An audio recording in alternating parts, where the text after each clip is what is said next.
Hi, I'm Carl Moellering, and welcome again to another edition of Quantum Leaps for Leaders. Today I want to talk to you about a particular part of leadership, and that's taking advice. While it is good practice to take advice from different people and from different areas, the important issue is to determine which advice should I take and which advice should I not take. One of my favorite biblical characters is a guy who's not very well known. His name is Rehoboam. Rehoboam was the successor to King Solomon.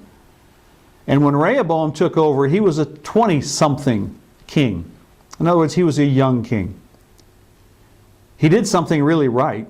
He sought advice from two different groups of people about how he should become a leader and how he should lead his people. First, he went to a group of the older, wiser advisors that had been around during Solomon's reign. And he asked them, how should he govern this people?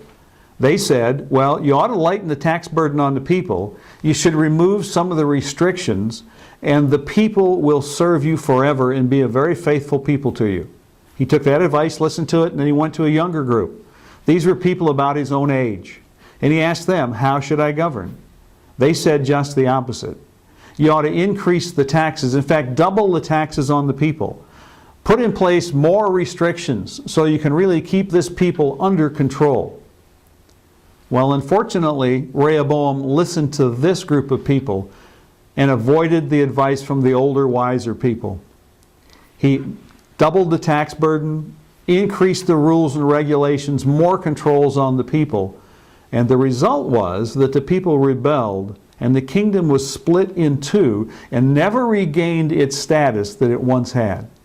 And Rehoboam as a king was constantly under attack. Here's your quantum leap from this session, and that is, don't discard older and wiser just because it comes from older and wiser people. That's often the best advice you're going to get.